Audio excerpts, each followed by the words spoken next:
Hala. Uy, ang tubo sa bubon. Madat uga na. Baka na bugto ni pagkasumpay.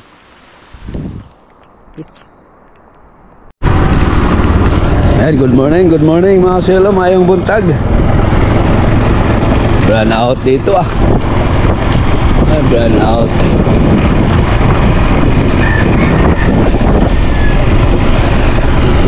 Run out po ang bubon mga silo. Dahil magdamag yung ulan. Time check tayo, time check. 5:23 ng umaga. So kakatila lang ng ulan yun, basta yung daan, no. And good morning. Kumusta ang lahat? Medyo ano pa yung aking boses dahil meron pa tayong ubo. Ayan, tungo tayo sa bukid.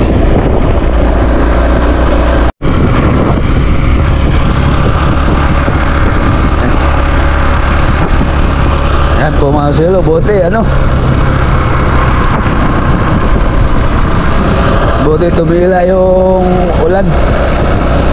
Kanina pa ako nakihintay, last 3:30 gising na ako, pero hindi ako makalabas-labas gawa ng malakas yung ulan. Mayroon nga ako nadaanan dun sa aming kalsada doon, mayroong nag-landslide. Buti na lang hindi humarang sa kalsada. Landslide ng aming doon dahil walang tigil yung ulan. 3 linggo na mga suilo. Dito na tayo sa ating spot. Unahin ko yung ating baka at kalabaw dito. Nandito sa sa malapit sa kalsada.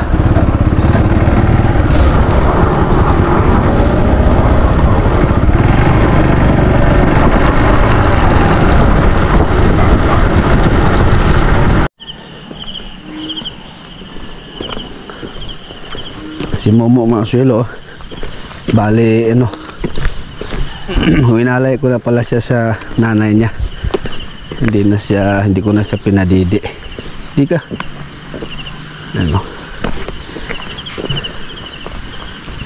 dahil 7 months na siya.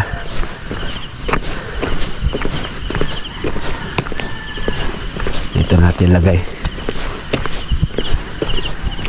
Ayun yung mother niya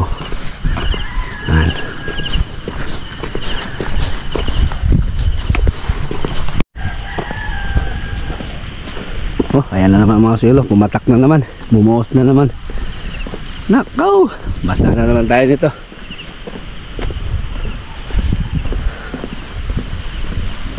Ayan ang panahon itim. So okay na si Claudia, Momo at si Jason andun. Si Clark na lang at saka si Victoria at si Princess. Mga sulo, tapos na tayo kay Clark mga sulo. Tawid na tayo. Sapa kagabi, hindi ito matawid kagabi, sobrang laki. Sapa dito kagabi. So pumunta ako dito kagabi para i-check yung mga laga. So hindi ako nakatawid dito. Doon ako sa taas, kabila, lumaan. Yan. Bugso-bugso yung ulan. Yan na naman buti na lang mayroon tayong dalang pansangga sa aking bag. Ngayon tungo ako dun sa isa pang kalabaw natin, si Victoria at saka si Princess pa. Grabe mga silo yung ulan na ito. Maraming napinding na trabahoin ko sana dapat. So, hindi ko magawa-gawa dahil nga ay umuulan, malakas ang ulan. So, yung palaya natin nadidili ko na, nadili na sprehan ng gamot pang herbicide. So hindi ako makapag-spray. Kung isprayan ko ganito yung tubig, maapaw lang sa pilapil, masasayang lang yung gamot na i-apply ko. Mahal pa naman yung aking gamot na nabili ngayon. advice doon sa ano binigay sa ating kabro na technician sa palay. Medyo may kamahalan kaya sigurado na ano sabi ng ano technician na dapat walang tubig or katamtaman lang ang tubig na i-apply, wag yung maapaw, sayang lang. Okay, pumunta tayo doon sa kabila. Nadidili na yung aking mga gagawin mga sulo sa palay. Si Clark ay si Jason nandun, yung maliwanag na oh. Tapos si Victoria at si Momo andito rin sa tabing kalsada. Ayan, dinala ko sila dito, pinaghiwa-hiwalay ko kasi kapag isama-sama ko mga sulo, kawawa yung pastulan, magiging palayan, makakalbo, papangit, puputik lang kapag isama-sama ko, kaya pinaghiwa-hiwalay ko sila. Ayan, nakawalay na yan si Momo, hindi ko na pinadidi dahil 7 months siya. Sige, kaya ka lang dyan ha. Ginawa ko, lipat-lipat lang sila dito sa kalsada. Ayan. Sabi mga suelo yung ulan. Simula pag alis ni Mrs. hanggang ngayon, ganito pa rin ang panahon namin. May gumuho na nga sa lupa dun sa banda sa amin sa kalsada kung saan kami nagbibrigada lagi. Grabe yan. Welcome back po mga sulo dito sa aking YouTube channel. Matagal-tagal po akong hindi nakapag-upload, gawa ng content, gawa ng may dinaramdam din ako, nilagnat din ako, at saka ubo at sipon. Kung nagpaparecover muna ako sa bahay, yung nangyayari nun, naikisuyo na lang ako ni tata, ni miss, ni mama. Minsan si Roger dito sa malapit sa kanya yung mga kalabaw, siya na ang minsan nagpapastol. Tapos si tata naman doon sa baboy. Yan, si mama naman sa ibang nagpapatulong na lang ako sa kanila sa ngayon. Pero ngayon medyo naka-recover na. Yan, malabas-labas na ako. So kanina pa nga alas 3:30 madaling araw ay naka-ready na ako. Pero hindi ako makalabas-labas gawa ng malakas yung ulan at saka may hangin-hangin pa. So ngayon medyo umalma ng bahagya, tulusong tayo. So meron akong hahabulin sana dapat ngayon na gagawin, yung palayan nga. Didili na, dapat nung nakaraang araw pa na pisprehan yon. Pero hindi ko magawa-gawa, masasayang lang. Grabing ulan dito mga sulo, tuloy-tuloy lang. Yan. Tara, nandito yung aking kaibigan. So sana makapag-spray ako ngayon, sana ngayong araw. Kung tumila lang to kahit isang araw, kakalma lang yung tubig para makaapekto yung gamot, mamatay yung damo sa palay. Pinakalang Victoria ha. Si Victoria nilipat ko na dito sa ilalim ng puno. Yan. Tara, doon tayo sa Princess. Tapos yung kambing nito, mangyayari nito, mangumpay na naman ako dahil ayan ang ulan. Nanguha na lang ako ng damo. Ayan mga suelo, maliwanag na, pero anong pa rin, umuulan pa rin mga suelo. Pero nilabas ko na yung aking mga alagang kambing. Ayan o, hindi na ako nagkumpay mga suelo dahil sanay naman ito sila sa ulan. Sige, palaya no, malapit ng itanim ito kay Roger. Si Roger magtatrabaho ngayon dito dahil dalawa na yung sa akin doon sa kabila sa gaas.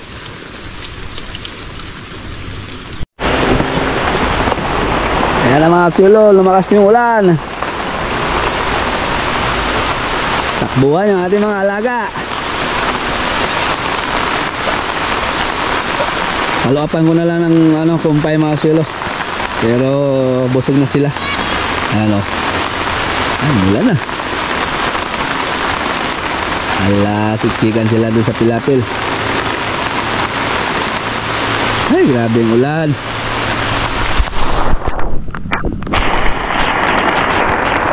Okay, diretso sa bahay.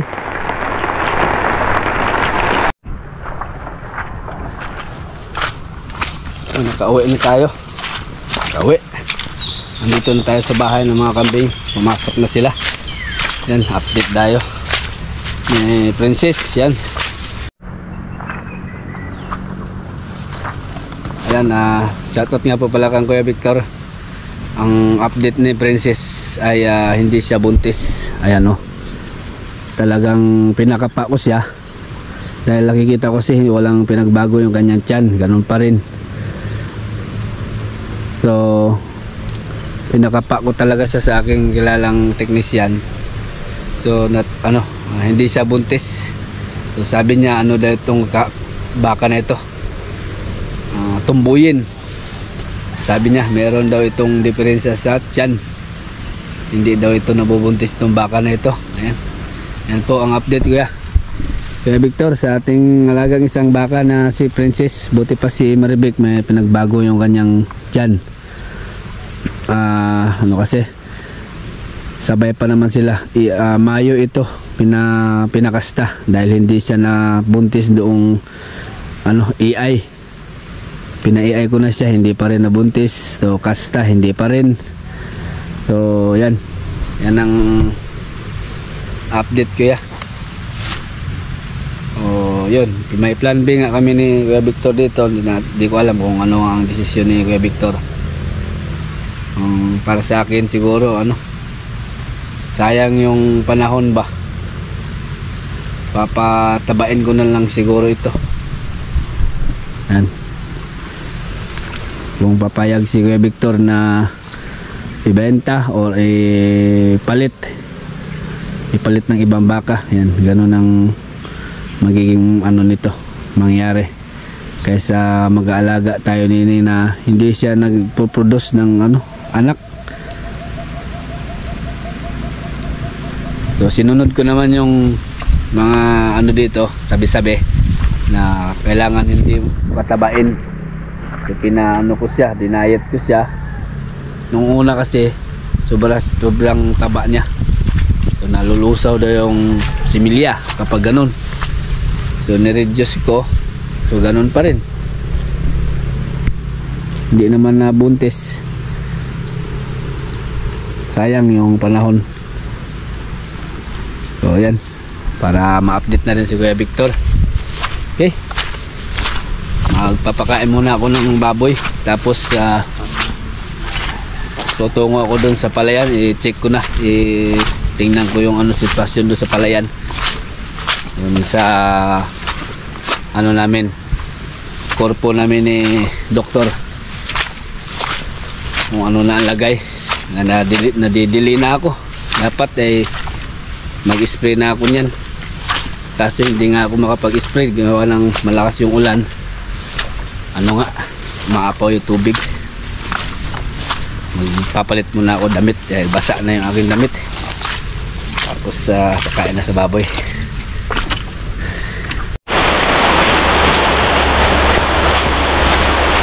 Yan mga kilo.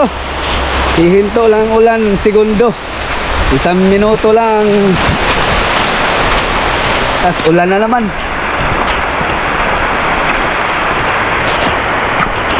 Grabe. Tuloy-tuloy yung ulan mga kilo. Pakain muna ako ng baboy. Grabe yung ulan.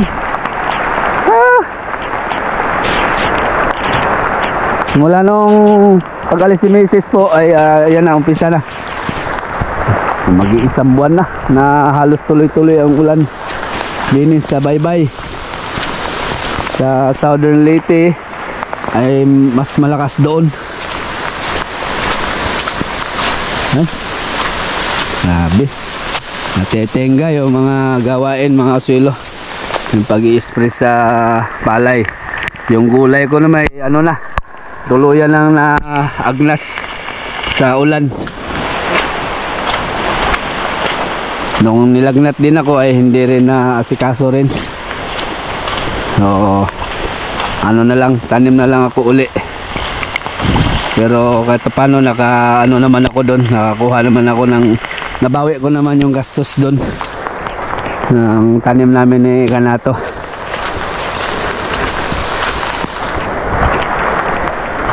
Ayun oh, lakas yung tubig oh. Ayun, kapag ganyan no, hindi makapag ano, spray. Sayang yung gamot. Ano na eh, ano kasing araw, ano na yun, Lunes na tinanim yun, Martes, Merkulis, Huwebes, Biyernes, Sabado na ngayon, so 5 days na. So kailangan ng isprehan sana, dapat 2 days ma-isprehan ko na yun. Kasi yan na nga, ulan, lakas ng agos. Nasa kabila yung ating palayan sa Gaas. Kaya ano ito, kay Dani. Dito tayo. Malaki na naman yung ano, ano ng kanal. Nandito tayo dumaan kagabi dahil hindi madaanan yung sa kabila dahil baha. O, tigil na naman oh. Titigil lang ng 1 minuto, tapos ayun na naman, bugso na naman, bagsak na naman ba. Yung aming dinadaanan sa siging balik-balik namin na putik na, malalim na.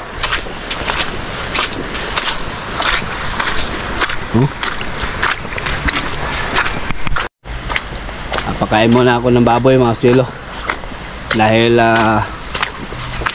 23 ng hapon kukunin na yun sa buyer natin, bibilhin.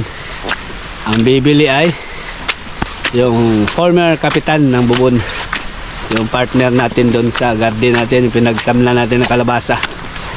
Sila ang bibili, nilitsunin daw nila sa Pasko. Ha! Grabe, ulan oy, istorbo ang mga gagawin. Ha!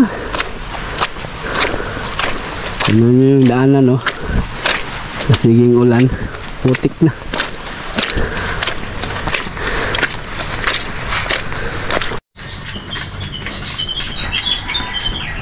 Ayan ang ating nag-iisang badikdik mga suelo, dahil nalitson na yung kasama niya. Siguro nasa 30 plus ito. Yan. Hanggang ano na lang siya, Lunes ay kukunin na ito kasi 23, so 24 gagamitin, so nasa 30 plus ito. Ang bigay ko pala sana ito dito ay 240 ang kilo, yung iba 260 dahil nga hindi iba yung kukuha. So double cards ko rin yung magbayad, so binigay ko lang sa kanila ng 220. Yan, 220 ang per kilo. Siguro nasa 30 plus ito, hindi ako nagkakamali, 35 ganyan yung estimate ko, 35 to 30. Okay, kain na kain para malagdagan yung timbang mo. Okay, medyo tumila yung ulan mga suelo, makapapasyal doon sa palayan pagkatapos dito kung ano nang status doon, kung pwede bang isprehan, kung ano ba yung damo. Kain ka ng kain, nandun yung pagkain no. Ito mo, ito mo na yung tubig. Malapit ka ng kakainin, balik-dik ka. Okay, meron na tubig, malinis na rin, may pagkain na rin. Ayos, maiwan muna kita dyan ha, mga kamangan ba may bayat para matimbang. Ay nako, umila din. Yan. Uwi muna pala ako sa bahay mga suelo kasi wala akong dalang lisensya. Dadaan pala ako doon sa checkpoint, baka matsyempuhan. Magdala na ako ng lisensya para sigurado. Kasi nandun sa gaas yung palayan. Bale dalawang area, yung isang area hindi pa natamnan, yung isa lang. Yes, yung ating baboy update, ang pinagbentahan niyan ay magsishare ako doon sa asosasyon, sa grupo, lahat kami na nakapagbenta. Tapos ang mangyayari, yung mga pinagbentahan, yung share namin, ibili na naman ng good quality na gagawing inahin, kasi mag-iinahin kami na grupo. Ngayon hindi kami na makapag ng inahin dahil hindi maganda yung deliver ngayon, yung dispersal ngayon. So bibili kami ng sarili namin na talagang good quality, yung pwedeng gawing inahin. Tingnan ko kung kaya pa ba akong mag-alaga ng inahin o baboy ba. Pwede rin patining 3 months benta tapos paikot, pero may isa sa amin or dalawa na mag-iinahin para hindi daw mawala yung baboy. Tapos update din sa baka, tatanong ko muna si Kuya Victor Legaspi, sila ni Ate Maria, kung ano ang plano nila o anong gusto nilang gawin dun sa aming alagang baka na hanggang ngayon hindi nabubuntis. Sayang ang panahon, ang pagpapastol, tapos wala mang produkto, katulad nila ni Claudia at saka si Maribik. Uwi muna sa bahay, tapos pasyalan ko yung palayan, ano bang lagay doon. Hindi na ako nakapasyal doon. Titingnan ko yung damo, kasi yung medisina kasi mga silo na nasa akin nakadepende kasi sa damo. Kapag masyado na malaki yung damo, hindi na uubra yung medisina ko na nasa akin ngayon. Bibili po ako uli ng medisina na pang malaki o pang yung matapang na ba. Tingnan ko. Putik na kakabalik-balik.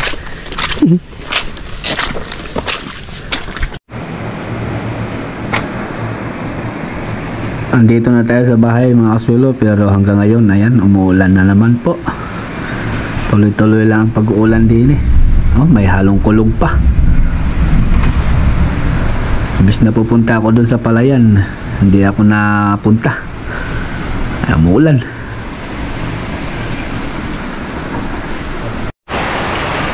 Ayan po mga kasulo, napasugod ako dito sa bukid dahil may nabalitaan ako na may gumuho daw na kalsada. Akala ko doon sa pinagtalian ko ng mga alaga kong baka. Dito sa diversion, dito sa bandang unahan lang pala. Nandun lang yung baka ko sa unahan. So dito yung nangyari mga usilo. Sa resulta na to, sa malakas na ulan at tuloy-tuloy, nakakatakot mga usilo.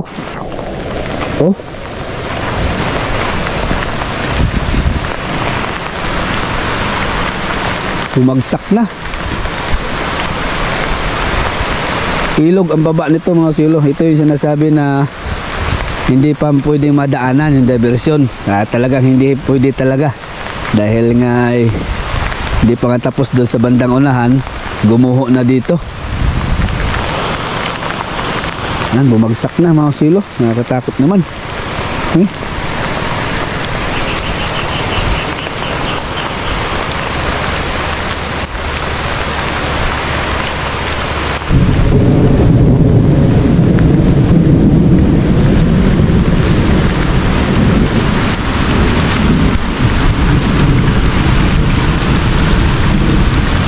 Kinabahan ako bigla mga silo dahil meron akong nakitang post sa Facebook.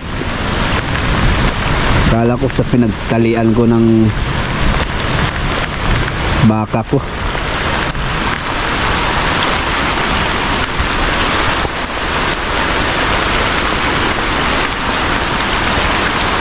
Patay yung aming tubig. Hala. Yung binaon namin dyan mga silo na tubig papunta dun sa amin barangay, eh nag-operate na sana, may tubig na, eh kaso na bumagsak naman, eh kailangan natin i-report ito sa kapitan. Kaso wala tayong dalang cellphone mapicturan sana. Ito na lang yung GoPro yung ating gagamitin. Tingnan natin yung din yung tubo natin, yung binaon dito. Ayun patay. Resulta po ito sa tuloy-tuloy na ulan mga kaswelo. Delikado ito, babagsak pa rin sa bandang ilog. Nako, kala ko yung pinagtalian ko ng baka kanina, hindi pala.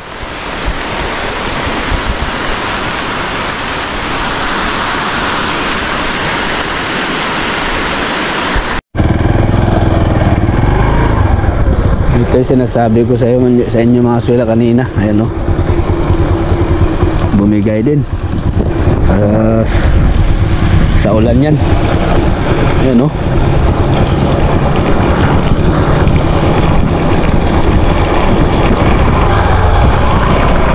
pupunta po ako ngayon mga silo sa Palayan para ma-update na rin. Titingnan ko yung anong sitwasyon doon, kung pwede na bang isprayan. Tumila ng bahagya mga silo, kaya nagkaroon ng pagkakataon na makalabas uli. So yung landslide doon sa kalsada na bumigay, na-report ko na ni Kapitan.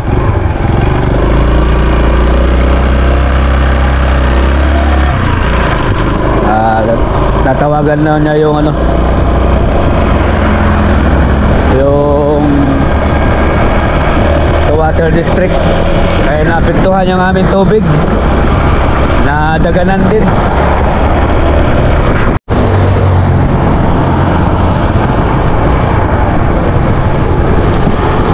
Oops.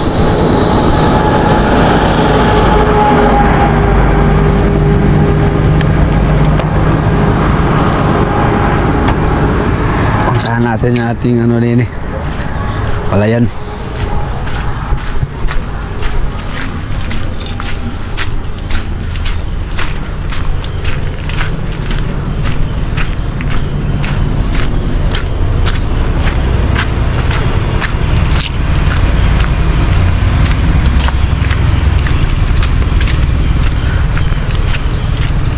Sana tumila na ito kahit isang araw lang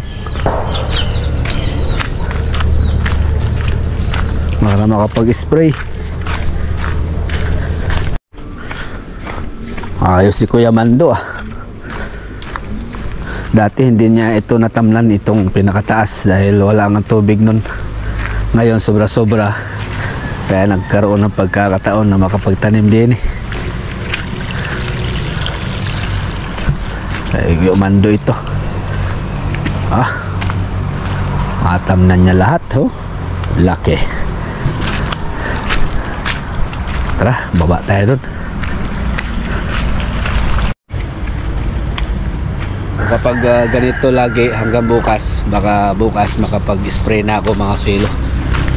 Makagawa-gawa na, makakilos-kilos na, makabawas-bawas sa mga gawain.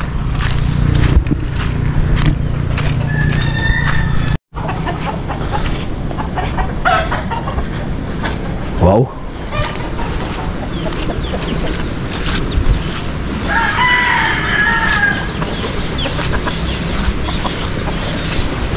Wala kayang sirang pilapil nito.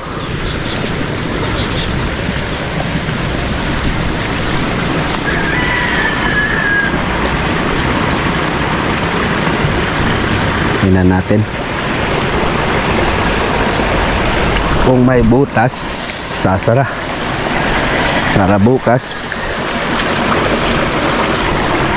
maisprehan na.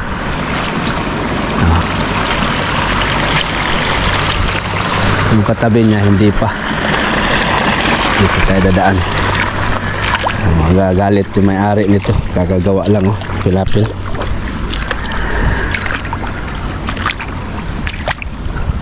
So ito yung trabaho natin din eh.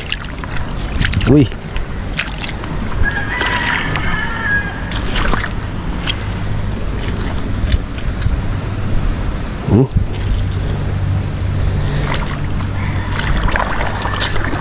So ito mga swelo ang ating isprehan.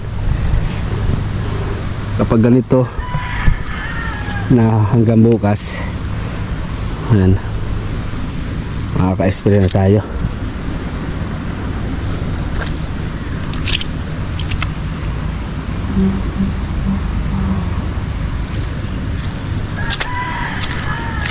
Yung ani ko po dito noon ay hanggang ngayon ay mayroon nandyan pa, hindi pa naubos mga swelo dahil nakarami po ako din eh, kami ni doktor. Sus, doon na malakas na tubig,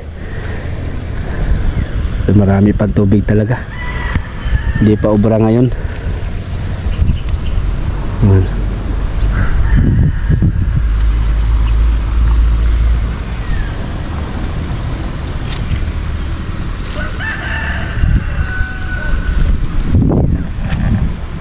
Yan, pagtanim pala nito ay wala ako dito, kaya wala tayong video dito pagtanim dahil natapat sa Christmas party namin noong Lunes, kaya sila lang ni doktor ang nagtanim dito.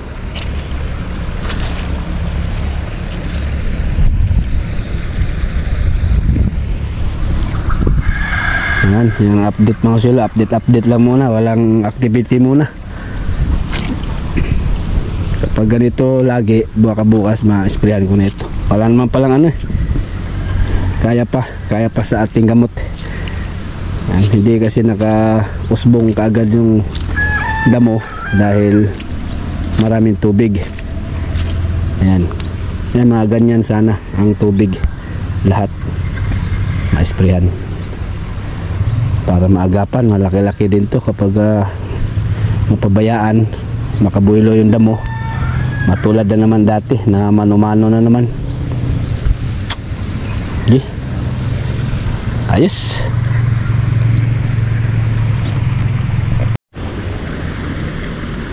So ito mga swelo, ang naglinis dito ang ating kuliglig, si doktor ang nagda-tractor, nag-operate. Ang mangyayari nito, kami ang mag-ani nito sa nadagdagan yung aming anihin. Nakatabi sa atin din eh. Yan, yung nakikita nyo malinis na yan, papunta ron sa baba, nadagdagan. Ngayong season ng tag-ani namin ay malaki-laki ang aming operasyon, dadagdagan. Sana madagdagan kami ng membro.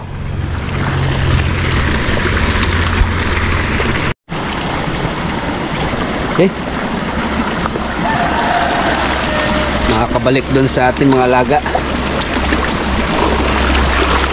Bukas na ako mag-spray dito mga sulo. Yung tubig oh,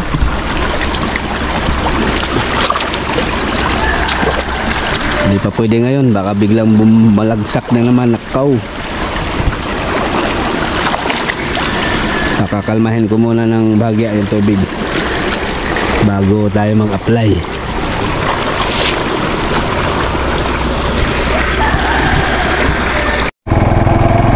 Yun no, simula nung na-report natin, so nilagyan na nila ng harang para wala nang pumunta ron. Delikado yung area na yan. Nato! Pasge ko na namin kay ato ibutan niya kayo aron mo ilapok.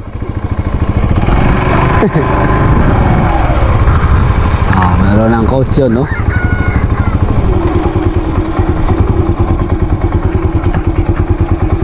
Bangin na kasi sa baba yan, mga silo. Meron ng harang. Walang bakal. Tinipid.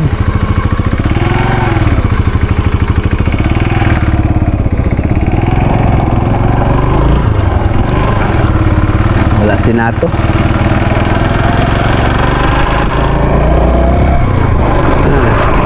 Nawala na naman yung bundok kaya makabalik sa bahay. para mananghalian muna. Tapos balik ako ulit dito para ilabas yung mga kambing. Kapag umulan, ay sa katihan na naman ulit. Ayan si Clark ko. Ay, Clark, si Jason. Binalikan ko lang sila. Ayan si Momo. Inusog ko lang inusog ko lang sila. Si Momo, tapos si Claudia. Ayan. Lipat-lipat ko lang. Ayan na naman. Ulan na naman. Hindi pa naman ako nakadala ng kapote.